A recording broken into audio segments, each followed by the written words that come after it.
Okay, so in this video, I'd like to explore Java decompilation and also obfuscation. So these are important topics. We'll also talk about why. So we'll start with a really basic Java GUI application, and then we'll create a jar file from that, and we'll use a basic text editor and basic command line commands. So nothing fancy, no Maven, no Gradle, no Netbeans, no Eclipse. Sorry for all you GUI jockeys that can't bear to get down to the command line, but we're going to be using command line stuff. Only simple commands, so don't panic. Okay, and we're doing that so we can explore the commands and see what's really going on. And we don't want Maven and Gradle and all that complexity getting in the way. Okay, because as soon as you start creating projects in these tools using Maven and Gradle package managers, you end up with a bajillion subdirectories and a bajillion files. We just want to keep it simple, righto? And then we'll create a jar file, and then we'll decompile it and compare with JD-GUI, and that's the link to JD-GUI, and we'll compare it with our original code. And then we'll obfuscate the compiled code with Proguard, and we'll decompile the obfuscated code, or build, and compare it to our original code, and also the decompiled code that we decompiled above. And we'll take it from there, okay? So we'll just have a discussion about things.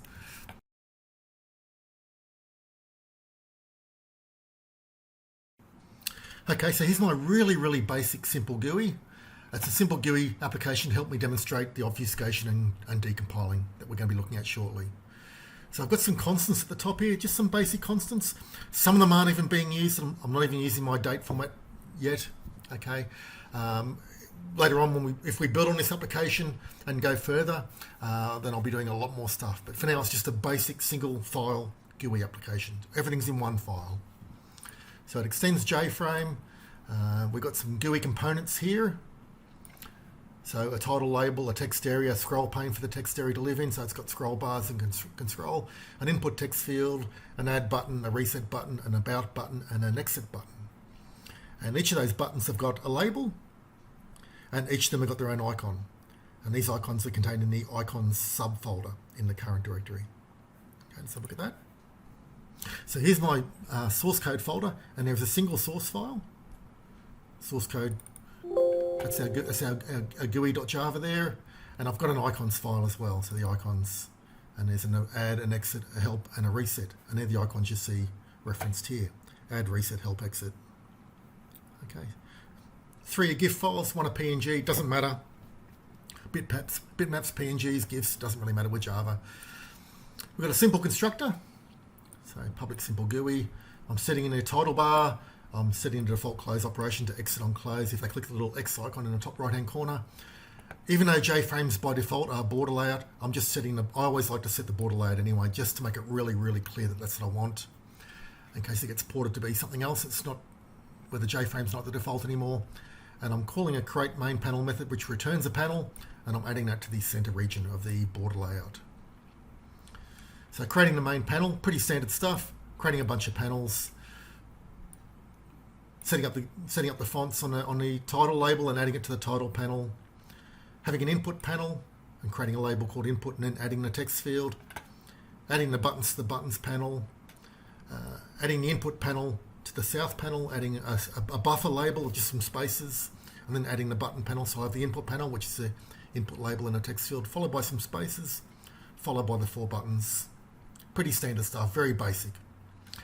Add the title panel to the north region, add the log text area scroll pane to the center, and add the south panel to the south.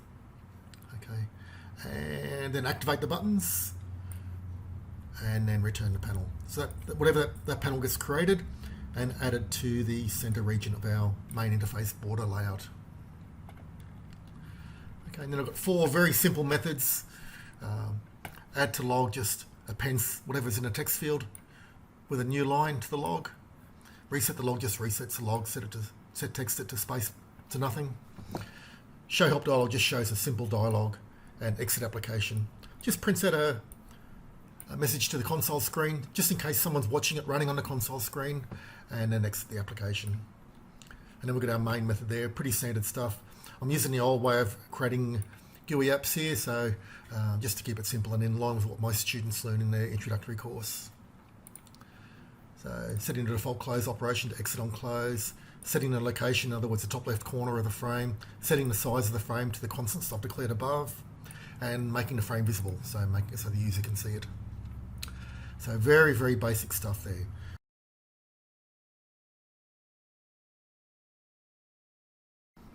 Okay, so let's compile and run the application. So Control-1 to compile, Control-2 to run, and there's our GUI running. So we've got the title message here, the title header being set, the big text area in the middle, the little input label followed by the text field, and our 4 buttons. Okay, so that's our GUI interface we created. If I type something in here and go add, it just adds it onto or appends it to the text field. And if I type in add, it just keeps appending it. And V's, I can append as whatever I like to there. Okay, then there's the reset button. The about button shows a simple dialog, and the exit button just exits, and that's when the have a nice day comes out, if you're showing the console screen. Okay, so that's running it from TextPad. Now let's have a look at the commands to create a jar file. Okay, so a jar file is a file you can just double click on and run on any machine where the Java runtime is installed. So I can just double click on that jar file that I've created and it will run the application. Okay, so it's like a self-contained file. Usually you embed the icons in there as well, and any external files that are needed, like libraries and help files and anything you need to distribute with your application, you can pack it inside there, and it just saves the user having all these subfolders of files to manage with icons and whatever in them. It's just all self-contained, which is, I think, a nicer way to do applications. Keep everything self-contained. Okay, so let's have a look at the commands to create a jar file. So the first thing you need to do is run the Java compiler to compile your Java code. So here I'm just compiling, here I'm running javac.exe, which is our Java compiler. Java home's an environment variable on my system, and that points to where Java's installed, or the Java SDK is installed. And I'm going into the bin folder in that area, in that folder, and then running the javac.exe command, which is our Java compiler. And that compiles Simple GUI.java. And if any other files are needed by Simple GUI, like customer files or customer classes or employee classes or whatever, they would all automatically be compiled as well. Okay, so if you compile a Java file and it needs other Java files to do its work, Java automatically compiles those as well, which is really cool. Okay, and then we're creating a jar file from the resulting class files. So this will produce one or more class files. In this case, just one, but it could produce many class files if we're using many classes. And then the jar.exe packs these all together in a self-contained jar file. CFM are the parameters you need to use, and we're creating simple GUI.jar, and we're adding manifest.mf. We'll have a look at this file in a second, manifest.mf. And I'm adding all class files as well, so we're adding those into the GUI. We're adding the manifest.mf into the jar file. We're adding all class files into the jar file. We're adding all icons in that subfolder into our jar file. And also, if there are any text files or HTML files, they would get added as well, but there's none there. So this is how you can embed README files or HTML files or whatever you need, help files, inside your jar file. And I'll show you how to extract them later if we get to part 2 of this. Okay, and then we do a bit of a cleanup, so delete any class files that were created by the javac command. That's the only cleanup we need. And then pause. In other words, hold the window open so we can see the output. So I'm running this from inside Explorer, Windows Explorer. So let's double click on that and see the output. So we're going to create jar file. And you can see there's our javac command running, compiling simple GUI. No errors, so there's nothing there to see. And then here's our command to create the jar file. So it extends that onto the next line as well. Okay. And there's no HTML in the current directory, so that gave us a little bit of a warning message. No worries, it still kept going. Delete the class files and everything's fine. So there's no errors produced, everything's fine. So that resulted in this jar file. Okay, so now we can just double click on that and run it.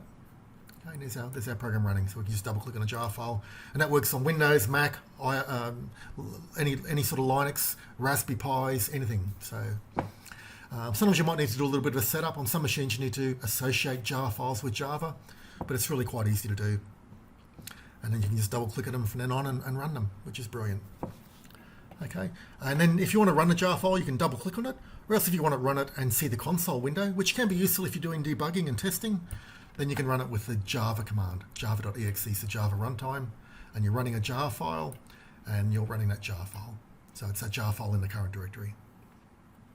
Okay, Okay, so I'll put all these files in the description below, so don't worry, you don't have to take screenshots or anything. I'll put everything in the description. Okay, so that's creating and running a jar file.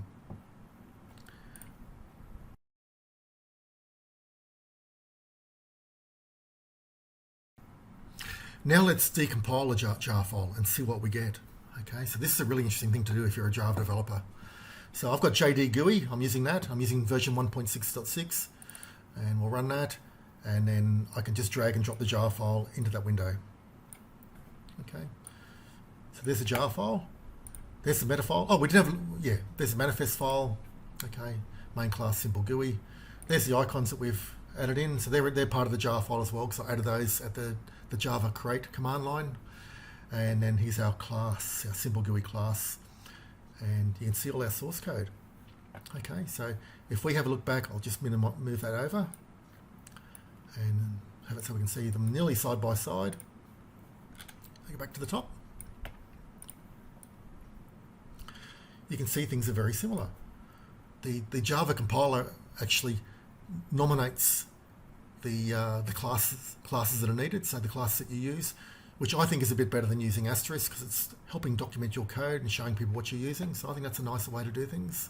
And I usually write code like that, and this is just a quick throwaway program like this one is. So I usually nominate all the classes I'm using, but I'm just using asterisk there because it's a quick and dirty throwaway application. Okay, so there's the imports. Then we've got our application version there. Okay, let's move it over a bit. And there it is there. So that's sort of lining up pretty nicely. I've called mine application name version. And Java actually managed, or the decompiler actually managed to work out that was the name that I used. Application name version. Okay. Frame width, frame height, same. Frame width, frame height. Day, month, year format. Day, month, year format. Okay, and then our GUI components, application title label. It's got the application version. It's actually got the application version inserted in there. So here I had it so it was built from the constant, but Java's actually done the constant replacement there. Then the log text area and the scroll pane, the log text area and the scroll pane. So that's all lining up nicely. And then the buttons, or the input text field of 30 length, that's all matching up. And then the buttons and the paths are there as well, so we can see the paths for the buttons. So everything's lined up nicely with our original code. It's very clear and very easy to understand, the code that's produced by the decompiler. Okay, and when we get down in here to the commands inside methods, we can see that things are very similar as well. Set default close operation to 3. 3 is the constant value that goes along with that exit on close. Okay. Set layout to new border layout and add create main panel to center. So Java's the decompiler's even preserved or managed to find the method names that I used. So create main panel. Okay, so that's pretty exciting stuff. We can see that our code. So if we gave this compiled code, this jar file to other users, people could decompile it and get very, very close to what our original source code was. Okay, the comments aren't there. There's no comments in the code anywhere, but it's very, very close to what we had. And so on, adding the buttons, activating the buttons. It's all very identical, or very, very similar to what I had over here. Parameter action event add to log. Here it's just event add to log. Okay, so it's slightly changed, but it's very, very understandable, very readable. Okay, scrolling down further to the 4 methods I created, we've got add to log, and over here we've got log text area.append. Still called add to log, so the decompiler's worked out what the method names are that I used. Log text area.append, log text area.append, input text field.get text, so get the text out of the text field, input text area.get text. Add a new line on the end, so you can see that code there is virtually identical. Reset the text area, I use that, and over here it's this.logTextArea.setText, so this just means for the current application or for the current JFrame object in this case. So it's optional, so that doesn't need to be there. Show message dialog. So I was using the application name version constant, and over here Java's done a substitution to substitute in the string values because the constants doesn't change during the execution of a program, so that's quite okay to do that. That's fine. And 1 is the constant value for the type of icon that I'm displaying in the dialog, which is an information message. So that's okay. Exit application, system out print line, have a nice day, exit application, system exit 0. So that's all the same apart from my comments have been pulled off. And then the main method, it's identical. Except we're not using my constants here, it's on constant substitution.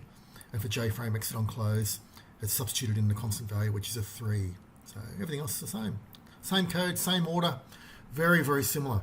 So you can see from this, if you gave someone a jar file, or if you sold a jar file, if you were a company building applications and you sold customers or gave away jar files, you could see that if you weren't careful, if you gave them just the plain old jar file, somebody could decompile your code in seconds and have a copycat application up on a marketplace within minutes.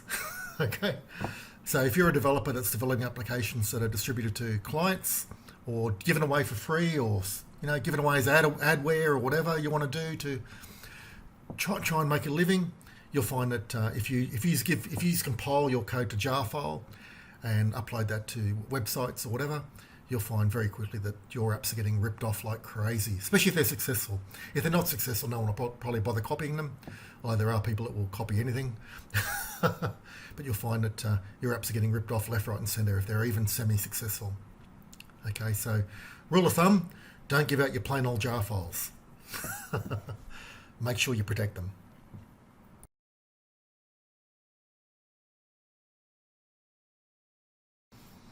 So first up, we should talk about also what's obfuscation.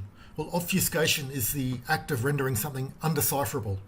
Okay, so you're going to take something that's really clear and easy to understand, and you're going to try and make it as torturous and as hard to understand as possible. So it's not a bad way to protect your code, and the beauty of tools like Proguard is that they can make your code much harder to understand when it's decompiled, but it still runs exactly the same. Okay, so the runtime will still produce exactly the same results, but if someone decompiles your code, it's going to be much harder for them to understand. Okay, so that's the whole idea of obfuscators. And they usually don't work on the source code, they usually work on the compiled code, although there are some that probably work on the source code as well. I remember some from the old days that worked on the source code, and then they would run it through the compiler. And then there was probably other steps after the compiled stage as well, I think, from memory. Yes, there was. So, but Proguard certainly works on the compiled code, either a .class file or a .jar file. Okay, so one thing you can do to protect your code, and this is only one thing, this should be the very, very basic entry-level thing that you do to protect your code if you're selling applications or trying to distribute applications and make a living. The most basic thing you can do, and the thing you should do if it's a Java application, is Proguard it or obfuscate it. And one of the tools to do that is Proguard. It's one of the most popular. There's other tools as well. There's plenty of other ones, but Proguard's the one I want to demonstrate today. Okay, so to Proguard an application, you need to create a .pro file, and that's this one here I'm dragging into the folder, and it contains the in jars that you want to obfuscate. And here it's just my one simple GUI.jar, and what you want to call the output jars. I want to call it simple GUI _ Proguard.jar. So I'm going to have one input jar and one output jar. Down here, you can ignore all that. This is actually hundreds of lines. I was trying to work out how to set up Proguard so that I didn't have to keep changing version numbers every time I changed a version of Java, upgraded Java, because it was driving me crazy having to change. I've got hundreds of source files. I was having to update hundreds of Proguard files, and it got on my nerves. So I found a way to do it, and that was using this way. So java.home lowercase, and that means Proguard looks for your uppercase Java _home environment variable.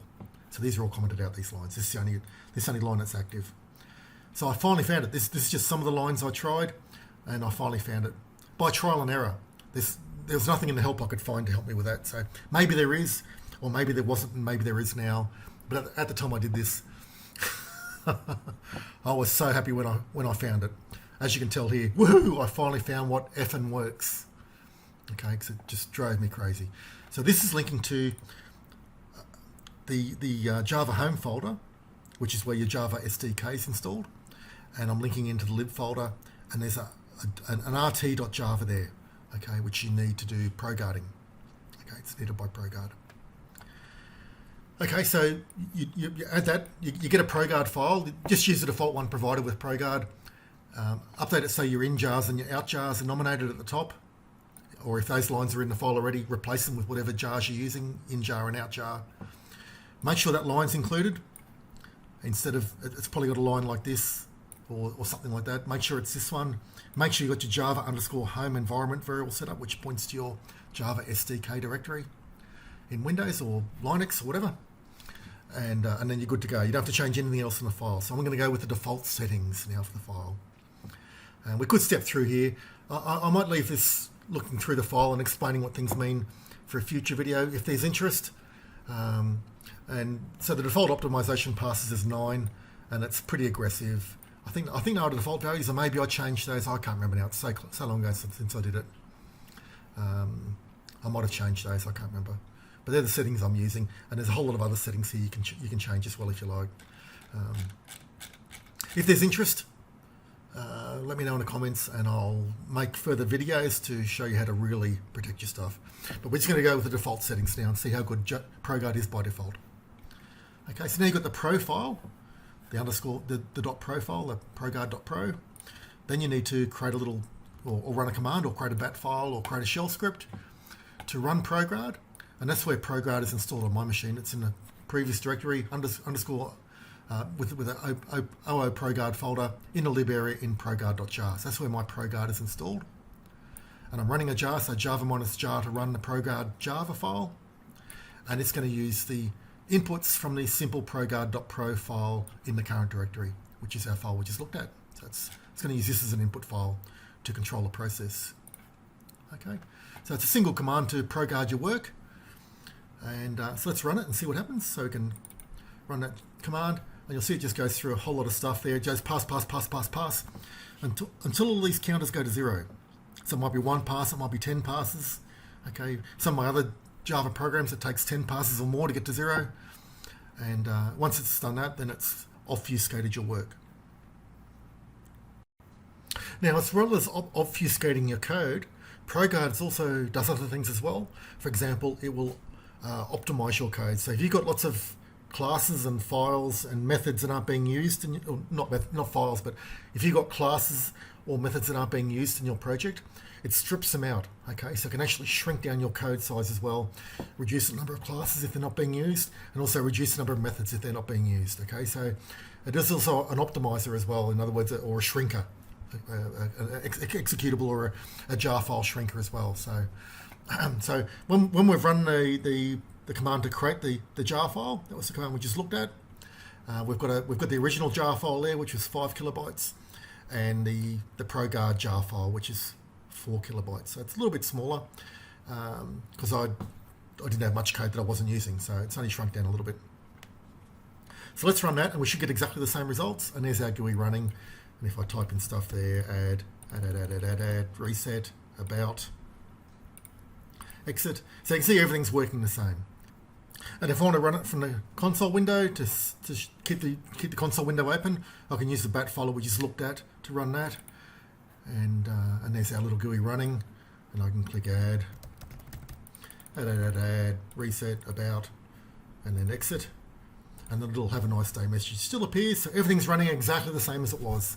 That's the whole idea of obfuscators, is that they make your code much harder to understand if it's decompiled, but the application that runs should produce exactly the same results and behave exactly the same. Okay, if they didn't do that, they wouldn't work. They'd be faulty. Okay, so now that we've done that, let's have a look at the decompile.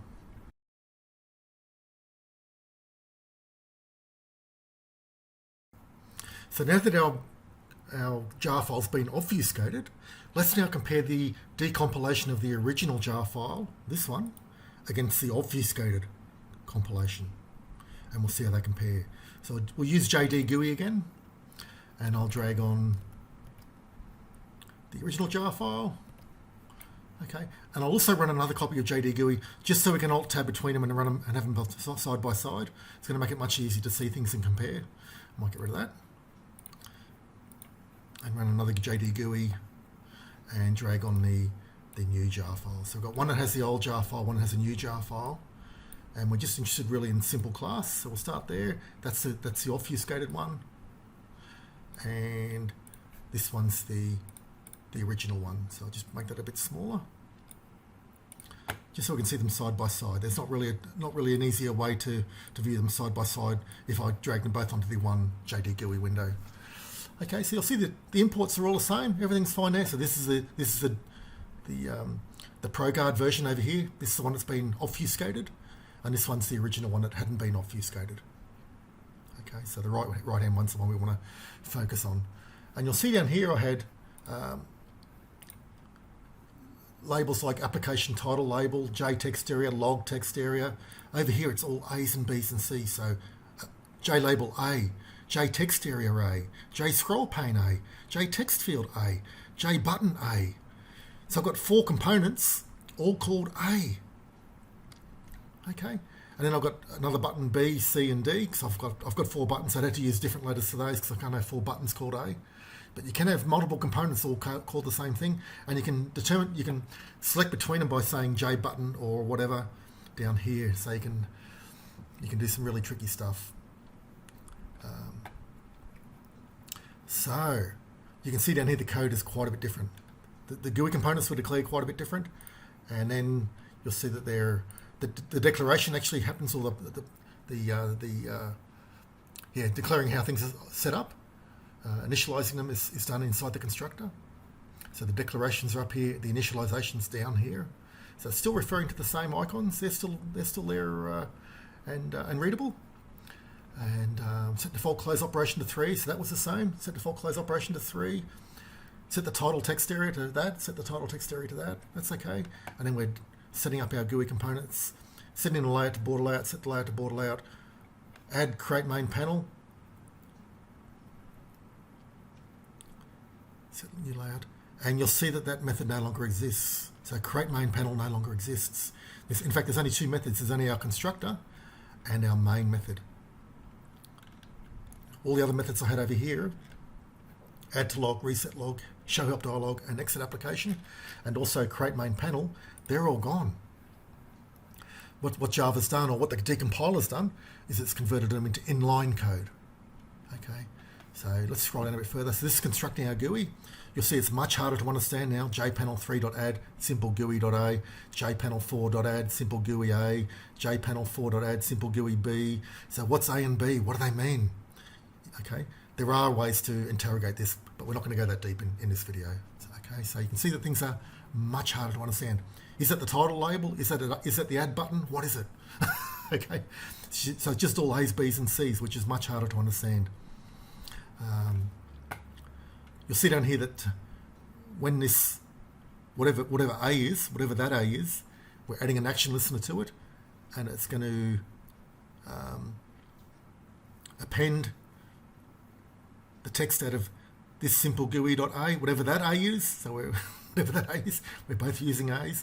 You can see that this is really the input text field, and this is the log text area that we're adding it to, or and whatever, and log text area here .append it would be. So, but you can see this code's much harder to understand. It's only because we know what the original code was that it's easy to understand. Okay, and then the B button is resetting the text area, so that's still understandable, but we don't know what A is. But we know because we know the original code, we know that's really the text area. Action event, show message dialog, so we know that's the about button. So simple GUI.c, that's the about button, and simple GUI.d, that must be the exit. And have a nice day, system exit 0. Okay, so you see the code's quite a bit simpler. Down here in the main, it's still the same because that's a static method. By default, Proguard doesn't mess with those, but you can also mess with those as well. So that's just the first pass of the Proguarding, and you can see the code's quite a bit different. Instead of the original names, add button, reset button, create main panel that were preserved in the original source code or available from the original source code that JD-GUI could extract from the original source code and use to rebuild the source code. Over here in the Proguarded version, they're all gone. Okay, and this is just a simple GUI application. When you've got applications that make use of other classes, for example, if you've got a customer class and an array of that class, and you're doing all sorts of things, the code becomes ever more devilish. It really does become complex. This is easy code to understand because it's only a very basic app. But if we had a really complex app, the Proguarded version is a real head scratcher to understand. Okay, it does a pretty good job of obfuscating or making difficult to understand.